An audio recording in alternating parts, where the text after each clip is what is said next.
One of my most profound altered state experiences happened to me in my early to mid-20s during a psychic and spiritual development course. It was the first and only one I ever attended, and from that point I met my spirit guides and they pretty much took over my training from there. I have had some very, very important teachers that have been in my life in physical form, but mostly my trainees come from spirit. I want to tell you a bit about what happened in that journey. This was essentially my second initiation from spirit. The first one happened with the spider and the rainbows being poured into my third eye. This one was a little bit different. Our teacher was a First Nations woman who, in her spiritual journey, had studied quite a few different methods and pathways from different cultures, including her own. And she would take us on journeys. Now, the terminology that we generally use for these is a guided meditation.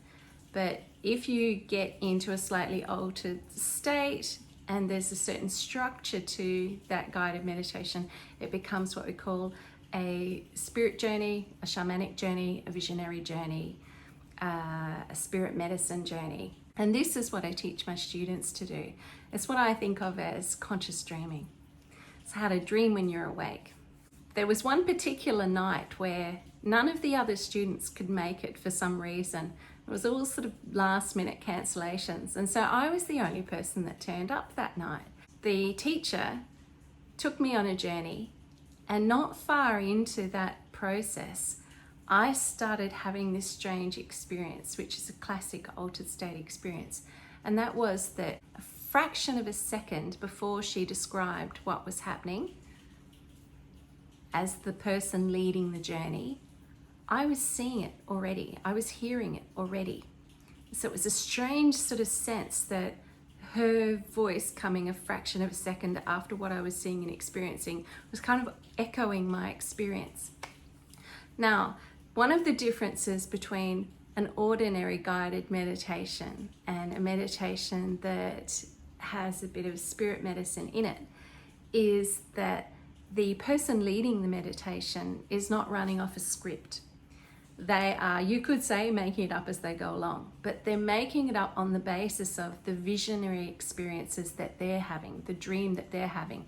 They are dreaming on behalf of the client or the student and then inviting that client, that student, into that dream. So spirit is showing them something and then they're simply conveying that. So what was happening for me is that I had entered into that state where I was having the experience with her. She was describing what she was seeing, but I was already seeing it. And that was profound.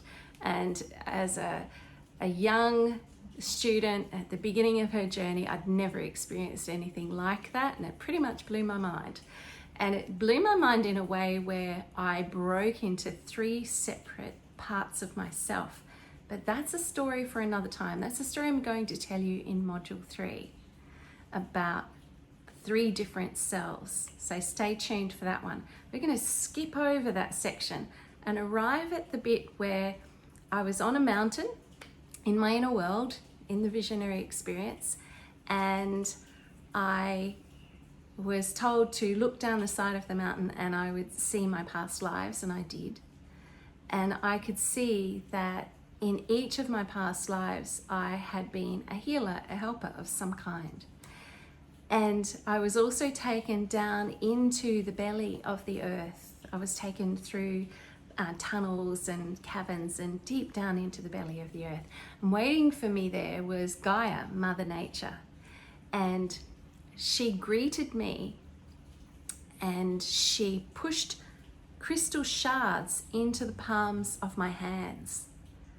And as she was doing that, she spoke to me and she said, "Daughter mine, sister mine, go forth, heal the people, heal the earth."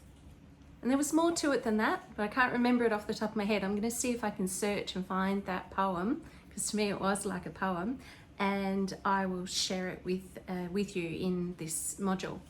But it was a profound, beautiful, beautiful experience. I really had the sense as she was saying it, that she was saying that by healing and helping people, I would be helping the planet, I would be helping her. And that meant a lot to me because nature's always been my first love.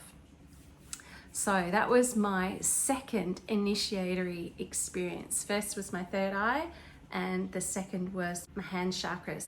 Gaia took me on a third initiation in northern New South Wales. Since then, she's taught me how to initiate other people as well. And if you would like to have that experience of a Gaian journey, you might not enter into an altered state experience, I can't promise that, but I'm sure it will be a light level altered state experience. You might like to have a Gaian healing attunement, and this is where we attune the hands and or the third eye, depending what Gaia guides us to do. Blessed be.